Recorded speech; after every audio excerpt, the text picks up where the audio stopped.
बेकारी के जीने से।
अच्छा तो जितना तय भावा बा उतने पैसा कौन लोग के भी ठोकला से बेसी नहीं दे।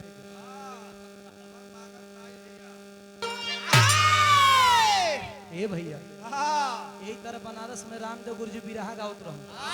अब बीरस गाँव तो बल्टा का दूध ले जाए वाला रोक के 10 रुपया दे के कहे रामदेव भैया तने एक बार और रिपीट कर। वही में गुरु जी के कुल दूध बल्टा वाला मुआ था, लेकिन जब हम गा देते कैसे मास्टर। अरे कि अच्छा है कि मरी जावा, अरे बेकारी का जीने से, बेकारी का जीने से, अरे पत्थर पे, अरे उगे मोती मेहनत के पास।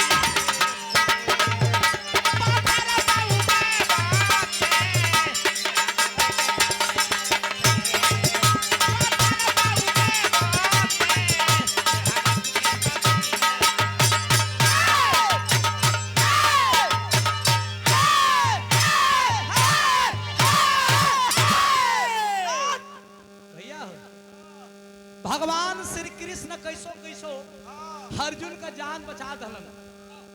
एक नियम रहे हमार घर जीवन कि किरण डूबला के बाद महाभारत का लड़ाई ना हुई। आज जब किरण डूबल, किरण डूब गए, कर्ण कैसो जान गए कि भगवान का कुल काला छल।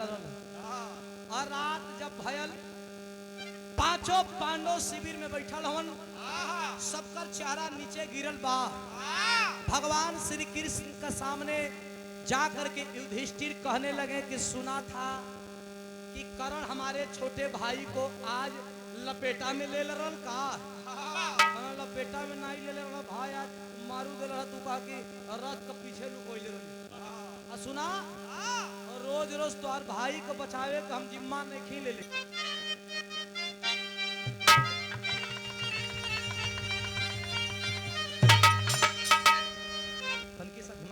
अरे नदिया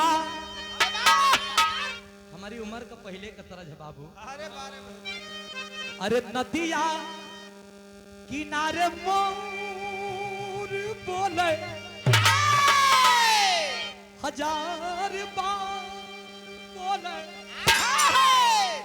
हमार पिया हमसे ना बोले।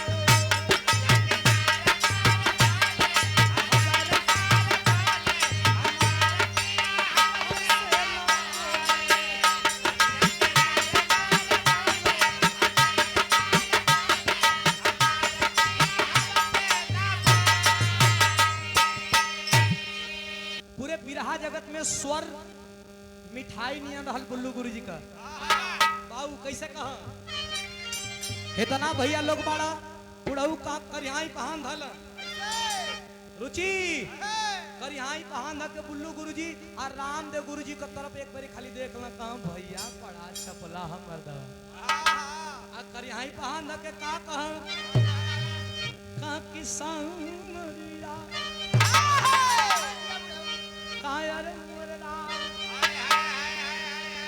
जागा जागा भोले बाबा जागा ये भगवती माई। कहिए भैया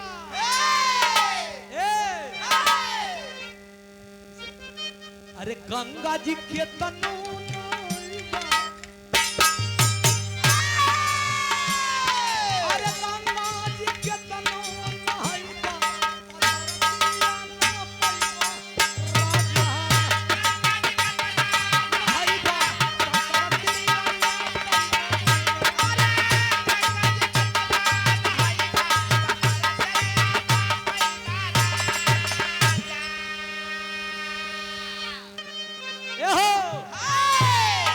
अरे हम तोरा डिम्पल का पाड़ी,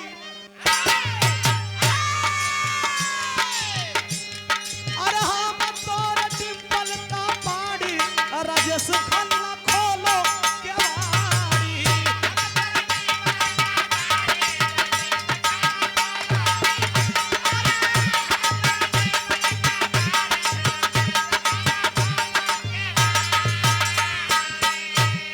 यही तरजिया के हमारे गुरुजी विजयलाल गुरुजी कैसे गावेलन कि भैंस सुअर हर जाई,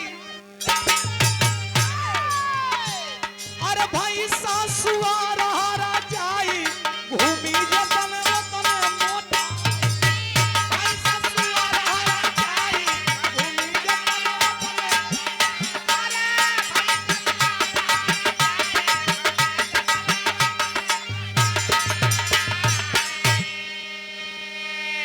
लेकिन अर्जुन घटोत्कच से कहत पड़न कि ए बेटवा कहाँ बा अभिमन्यु, हम बतावत है तनी धीरज रखा। का कहा मास्टर?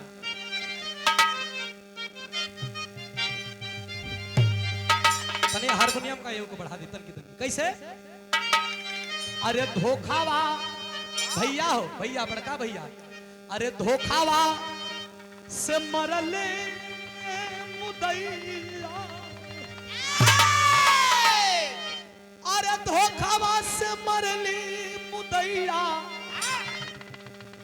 अभिमन भैया तोहरू। ये बेटा अभिमन्यु तो मारा गया, वो भी धोखा से, धोखा से मारा गया। एक लाइन और कहते हैं अर्जुन की बेटा मारा गया है, लेकिन सुनो बोले घटती कची, अरे सैया अर्जुन पीला खा, अरे भाई ने अमर चक्र बिहू में, चक्र बिहू में,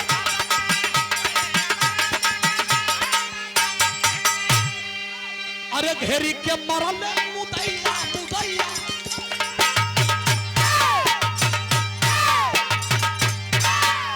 अरे घेरी के मरल मुदैया,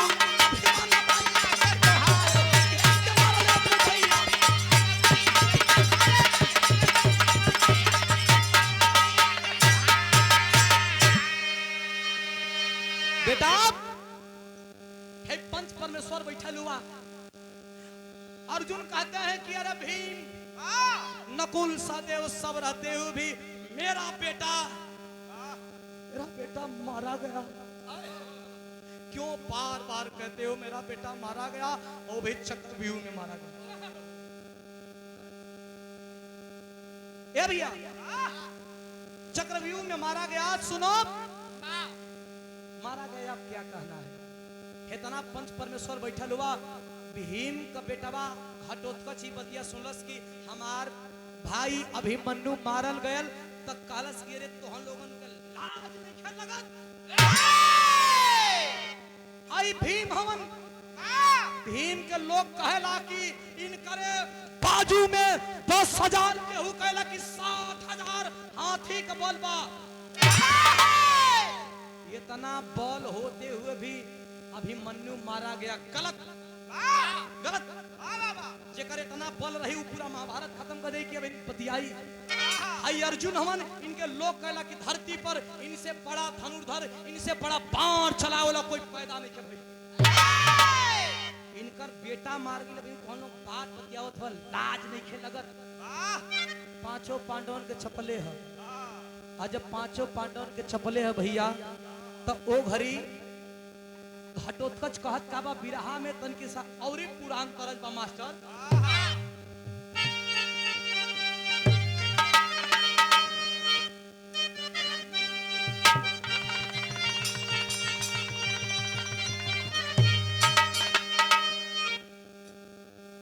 नवनीत बिल्डिंग मटेरियल बनारस का या बड़ा मचल के गाँव कैसे गावा।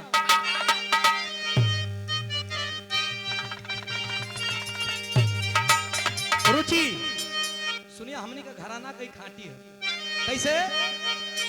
रामदेव गुरु जी कहा कि तोरा नैना कटान, अरे तोरा नैना कटान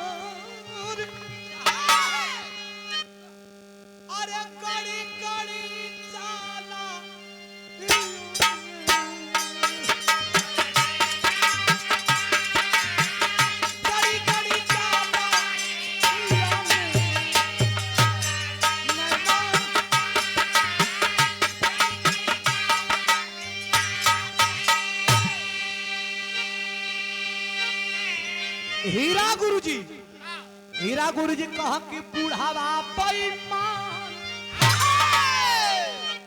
बुढ़ावा बेईमान, अरे मांगे करैली का चोखा, मांगे करैली का चोखा।